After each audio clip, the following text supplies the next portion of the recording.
Hi guys, and welcome to today's video where I'm going to be showing you how I created and fitted the door lining for my DIY garden room sauna here. So what you can see me doing at the minute is just measuring up for the width of the opening and the height of the opening, as well as adding around 5mm of plate either side and along the top, just to get me a little bit of wiggle room on my casing. You see I'm just marking that on a piece of timber there, and I've got about 750 by 2m20. Okay, so once that's done, I can move over to the sill, and this is a really nice piece of oak that I bought on eBay. So this is already machined. This is like a proper sill with a slope on the front and a drip groove on the bottom. And the reason I bought it on eBay actually is because the lead time on this, the delivery, was really fast. Everywhere else I looked, you were waiting a couple of weeks to get something like this, whereas this was out within a couple of days.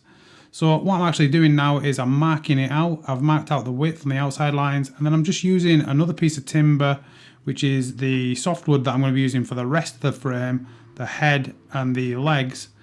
I'm just using that to mark it out, and you can see here I'm just going to place that on, mark the front, and that's just going to give me the exact area that I need to cut out so I can notch the legs into the sill. Okay, so I'm just really going along this now and just marking it with the pencil, just getting the marks exactly where I want them to be so I know exactly where I've got to cut out and chisel. Once I'm happy with that, I'm going to grab the other piece of timber here, which is actually the head.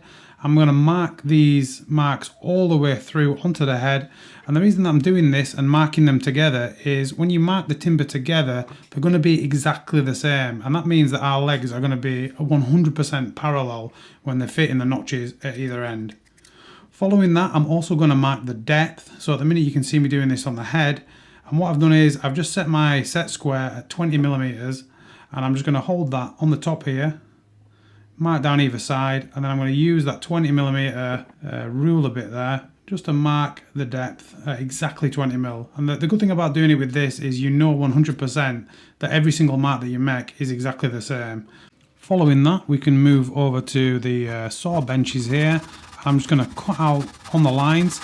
So what you'll notice here is I'm checking this again and again and again, really constantly checking it. And the reason for this is I don't want to go too deep. I want to go just down to the line. Obviously, if you go any further, this is going to look really rough. So you want to aim to keep the saw really nice and flat and just be constantly checking that depth so you don't go too far.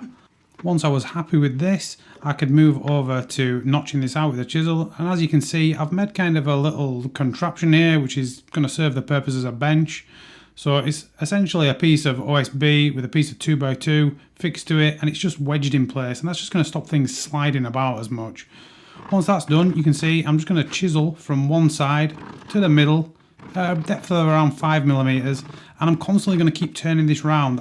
What I'm not doing here is I'm not chiseling all the way through.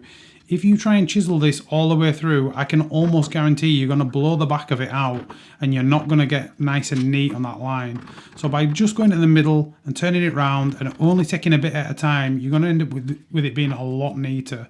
So my advice here would be take like a maximum of 5mm out from one side to the middle, then rotate it and do exactly the same on the other side, and just keep working in that sort of method all the way through until you get down to very close to it being where you want it, and you can just manually push the chisel through with a bit of pressure to get it nice and flat like I'm doing now.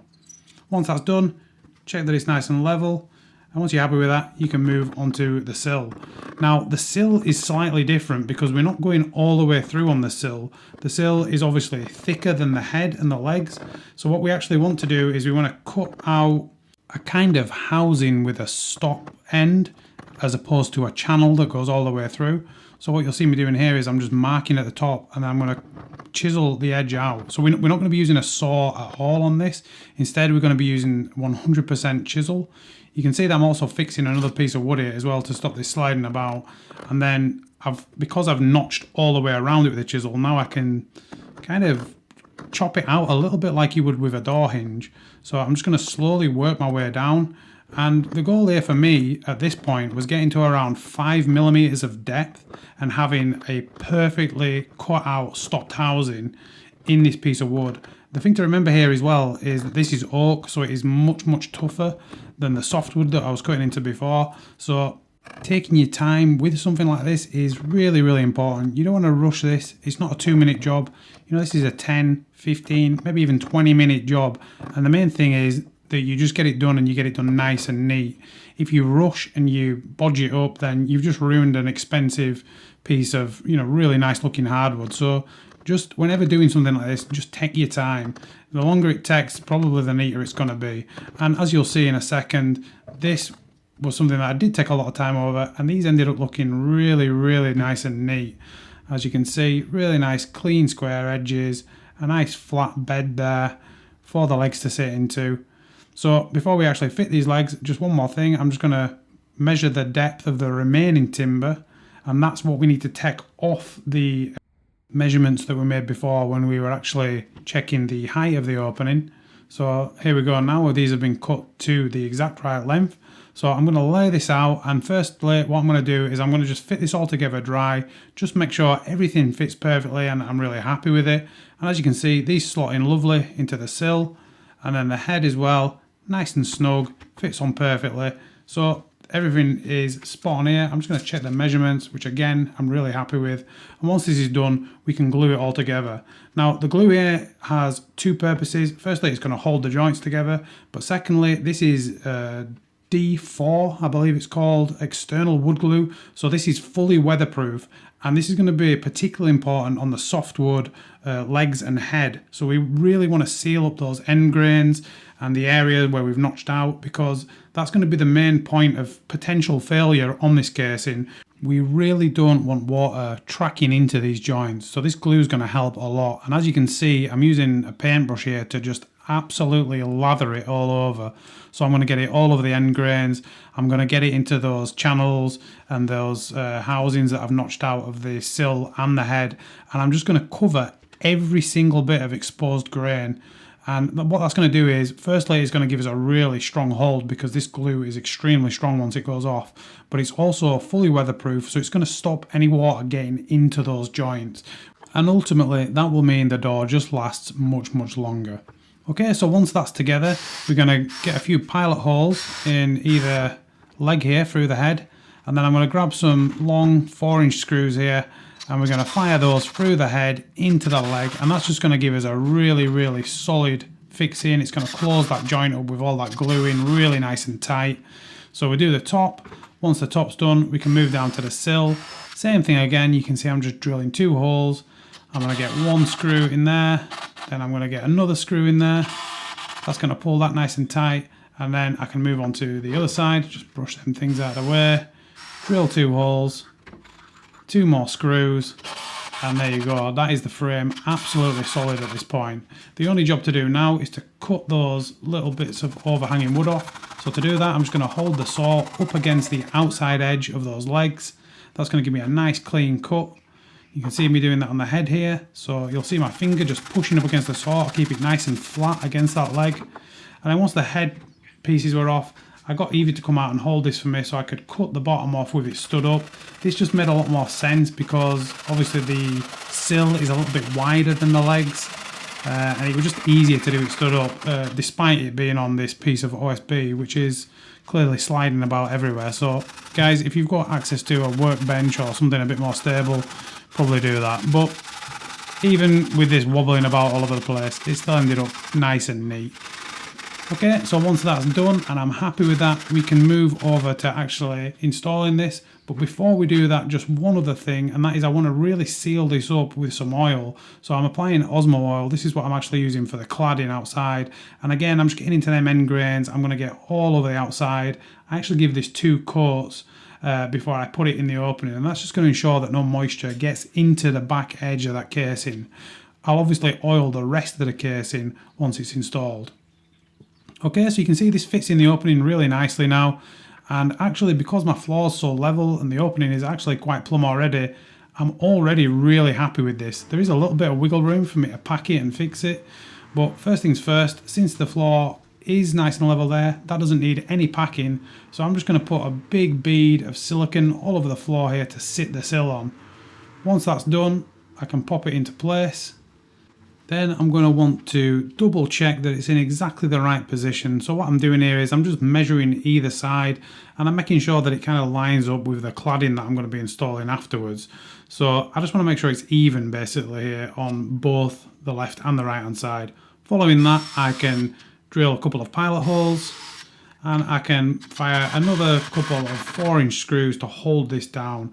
So that's the sill essentially fixed now in exactly the right place. It's exactly where I want it. I know it's 100% level, and that means that the head will also be 100% level, which it was. And that leads us to the next job, which is getting the casing legs nice and plumb. Okay, so what you can see me doing now is just checking with the level. Now these were relatively plumb already. What I actually just needed to do here was just pack a little bit at the top just to get that 100% plumb there, which didn't really require very much. I think I put around 2 mil of packing on that left hand side. Following that, I could drill a couple of holes, add a couple of 4-inch screws, and that was that leg basically held in exactly the right plumb position. So once that's done, I can move on to the other side, and this just needed a little bit of adjustment here. You can see me just tapping it over to get it in the right place before I added some packers in. And you can see here I'm just going to squeeze a packer into the top, and then I'll just slightly change the camera angle just to give you a better view of exactly what's happening here. Once that's done, I'm going to drill 2 more holes. I'm going to add 2 more screws in, and at this point the sill is level, the head is level, and both of the sides are completely plumb in all directions. The only thing we need to do now is to make sure that those legs come down really nice and straight. So what I'm going to do is I'm going to pack behind the area where I'm going to be putting more screws. And the main reason for this is I don't want the screws to pull the casing back to the opening. So by adding a packer in, it just sets the casing in the position it's in right now. So you can see here, I'm just adding 2 drill holes, and then I'm just going to add 2 screws there next to where my packer is. Check it again for plumb. Once I'm happy with that fixing, I'm going to move on to the next one. I'm going to pack this out. And the main thing that I would advise here when you are fitting a casing is just every time you add a screw, or 2 screws in this case, check for plumb. If you don't check for plumb and you add 6 screws in and then you realise something's wrong, you might not know which one of those 6 screws caused the problem. So personally, I just like to, every time I apply new fixings, again check for plumb. And what that usually means is you just don't make any mistakes, and yeah, it makes the whole process just go much smoother.